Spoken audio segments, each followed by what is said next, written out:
जानवरों में सबसे ताकतवर शेर को माना जाता है, जिस कारण से शेर को जंगल का राजा कहा जाता है। और दादी नानी से शेर के ढेर सारे किस्से कहानियाँ सुनने को मिलती हैं। तो चलिए बचपन की इन कहानियों के पिटारे से जंगल के राजा शेर की कहानी लेकर आए हैं हम आपके लिए। तो कहानी को शुरू करते हैं। वर्षों पहले घने जंगल में एक बलिष्ठ शेर रहा करता था। वो रोज शिकार करके अपना पेट भरता था। एक दिन वह एक भैंसे का शिकार कर अपनी गुफा को लौट रहा था कि तभी रास्ते में उसे एक मरियल सा सियार मिला। सियार ने उसे लेट कर दंडवत प्रणाम किया। शेर बड़ा हैरान हुआ। जब शेर ने उससे ऐसा करने का कारण पूछा तो उसने कहा, आप राजा हैं और बहुत ही बलशाली हैं। मैं आपका सेवक बनना चाहता हूँ। कृपया मुझे आप अपनी शरण में ले लें। मैं आपकी सेवा करूँगा और आपके द्वारा छोड़े गए शिकार से अपना गुजारा कर लूँगा। शेर उसकी बातों से बहुत खुश हुआ और उसने सियार की बातों पर भरोसा करके उसकी बात मान ली और उससे दोस्ती कर ली। उसे मित्रवत अपनी शरण में रखा। कुछ ही दिनों में शेर द्वारा छोड़े गए शिकार को खाकर वह सियार बहुत ही तगड़ा और मोटा हो गया। सियार रोज शेर की शक्ति को देखता और प्रतिदिन शेर के पराक्रम को देखकर वो खुद को भी शक्तिशाली समझने लगा।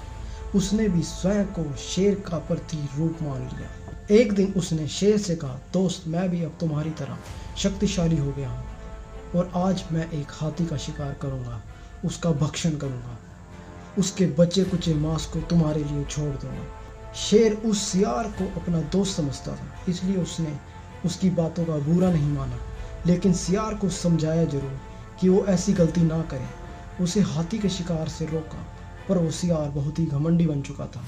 वो अपने ही भ्रम में जी रहा था। वह घमंडी सियार शेर के परामर्श को अस्वीकार करता हुआ पहाड़ की चोटी पर जा खड़ा हुआ। वहां से उसने नजरें दौड़ाई तो पहाड़ के नीचे हाथियों का एक समूह को देखा। उनको देखते ही वो 3 बार आवाजें लगाकर एक बड़े हाथी के ऊपर कूद पड़ा, किंतु हाथी के सिर के ऊपर ना गिर, वह उसके पैरों पर जा गिरा और हाथी अपनी मस्तानी चाल से अपना अगला पैर उसके सिर के ऊपर रख आगे बढ़ गया। क्षण भर में सियार का सिर चकनाचूर हो गया। सियार उसी वक्त मर गया।